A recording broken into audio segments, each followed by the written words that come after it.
Well, after a roughly 2-year wait since it was originally announced, the Super Mario Galaxy movie is finally here. Looking back on the previous movie, while it's not perfect by any means, it's on the whole a good, enjoyable film. I recently did a review of the Super Mario Bros. Movie, in which, to briefly summarise my thoughts, I had a good time with it. It definitely has a few issues, but it was a really enjoyable watch, especially for Mario fans like myself. Regardless of any issues though, that didn't stop the movie from becoming one of the biggest movies of 2023, and seeing just how much money it made, it's no surprise that Nintendo and Illumination wanted to make another movie. What I personally found surprising though is that they didn't just pick any Mario game to loosely adapt.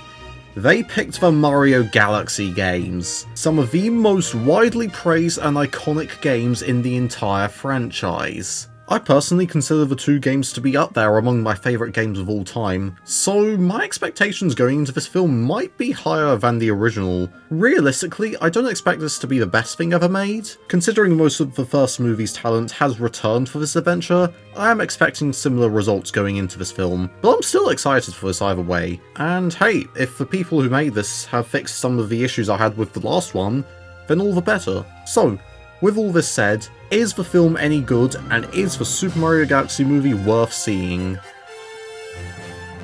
I think a good place to start is to look back at one of my biggest criticisms of the previous movie, which was the pacing of the story. As a reminder, I found the story overall to be poorly executed, with it mostly rushing from scene to scene with not a lot of time to rest. I'm happy to say that this movie has kind of fixed this issue. There's still problems with it though. Ironically, I actually thought the beginning of the film moved a bit too slow. Maybe I was a bit impatient, but I found the first major act to be a bit of a slob. There were some good moments, don't get me wrong, such as Yoshi and Rosalina's introductions, but not a lot happens here, and I found it very uneventful. However, once Bowser Jr. encounters the Mario Brothers for the first time, the pacing picks itself up and it suddenly becomes an enjoyable watch. I will say the plot does sort of repeat some of the mistakes of speedrunning each scene sometimes, but for the most part, I found the general execution to be far better and smoother than the previous film. This could be due to me watching this in the cinema-enhancing experience, combined with the fact that I'm a big Mario fan, but I felt happy with the story progression overall. It does come up with some good ideas, some of which are well executed in my opinion, and most of the humour does work well, even if some jokes didn't quite reach for the stars for me. The story overall does have its issues once again, but at least for me, I think it might be a slight improvement over the last movie's story. Moving on to a more positive note now, the animation here is amazing, no surprises there. The Super Mario Bros. Movie already set a high bar with its animation, but this movie was able to top even that, with the biggest new additions being the world building and the general character animation. Since the characters now go into space and explore entire galaxies, this really allows the animators to get creative, not just by bringing familiar locations to life, but also in how the various worlds work. My personal favourite location was the Gateway Galaxy. As the name implies, acts as a sort of gateway where creatures from all over the universe go through in order to get to their destinations. On a side note, like the first film, one of the best parts about watching this is to spot all the different references to various Nintendo property throughout. And I say Nintendo, not just Mario. I might have more to say on this topic later, but if you've been keeping up with the news as of late, you might have seen a certain mammal make an appearance in promotional material. Anyways, the other big highlight from the animation comes from the characters and actions. We already saw how the characters use power-ups in the last movie, but now we get to see everyone fly through space on launch stars and defy the laws of gravity. My favourite aspects of this have to be with Yoshi and his tongue-swinging abilities and Bowser Jr.'s paintbrush, which makes for some amazing action scenes throughout the film. There's even small scenes where the animation becomes more stylized, which adds to make the visuals really creative and visually inspired. This movie really is a feast for the eyes, and a round of applause can be given to the animators at Illumination once again for their work here. Now on to the characters. Going into this movie, there was a concern I had, and that was the quantity of characters. I mean, look at how many characters are voiced here! Many of these were shown off heavily in the directs as well, which made me think that some of these would be cameo appearances, and it's safe to say that I was right. The main characters I'd say were relegated to this category were Wart, voiced by Luis Guzman, Honey Queen, voiced by Issa Rae, and unfortunately, Rosalina, voiced by Brie Larson.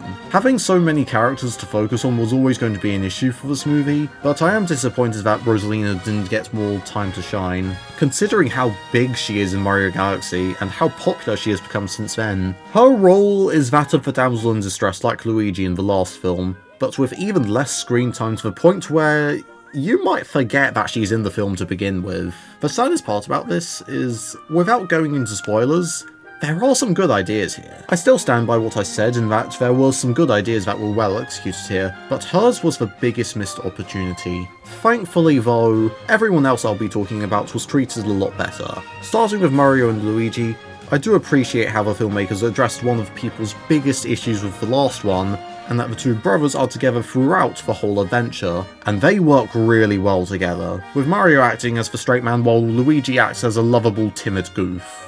Along the way, they find Yoshi, who instantly became my favourite character in this film. Yoshi is incredibly cute throughout while helping the Mario Brothers on their adventure. Combine this with Donald Glover's surprisingly accurate impressions, and you have a character that everyone will love regardless of what they think of the rest of the movie, at least theoretically. Peach and Toad travel together throughout most of the movie, with Toad acting as a comic relief while Peach acts as the leader in the duo, going on this adventure not only to save Rosalina, but also to potentially discover her origins. I won't explain too much else about her for spoiler reasons, but I will be interested in what other Mario fans will think about her origins. I personally thought it was fine myself, but without spoiling too much, what did you guys think? Comment down below. And finally, Bowser is back and even reunited with his son. Actually, Bowser himself doesn't appear for quite a bit, but he does go through quite a bit of an interesting arc here, where he might have turned good and forgotten about his actions from the first film, which is where Bowser Jr., voiced by Benny Safdie, comes in to disrupt this rehabilitation his father has made and potentially turn him back to the dark side. This ends up working really well in the movie's favour, as it gives an intriguing plotline to follow, having the audiences guess whether Bowser Jr. will succeed in undoing Bowser's rehab treatment. Well, that's all the characters, I think. I almost forgot about this. In a big surprise, Fox McCloud from Star Fox makes a major appearance in the second half of the movie, acting as a pilot for our protagonists. I do think he's a bit underused here, but Glenn Powell did a good job here, and the reasons for how he ends up in the Mario Galaxy movie are kind of interesting. He is a nice inclusion in the film, and considering how Donkey Kong's appearance in the last movie sort of hinted at Donkey Kong Bonanza's existence, I have a feeling Star Fox fans might be in rejoice soon.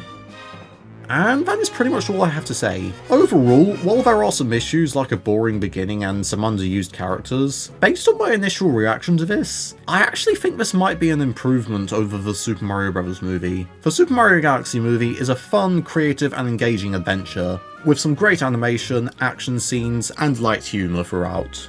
In terms of how I would recommend this though, that would really depend on how you view the previous film. If you're a big Mario fan like I am, or you enjoyed the last film, then this is a must-watch. If you didn't like the last film like most critics, then it's probably best if you stayed away. Or if you haven't seen the previous film or are somehow unfamiliar with Mario, I would recommend either watching the previous film or get yourself familiar with the games before watching this. Either way, I'd say this film is worth a watch. And with that, I hope everyone enjoyed this review. If you did, like and subscribe. I haven't made a lot of scripted videos, but I am definitely interested in making more of these types of videos. Thank you all so much for watching, and I'll see you all later.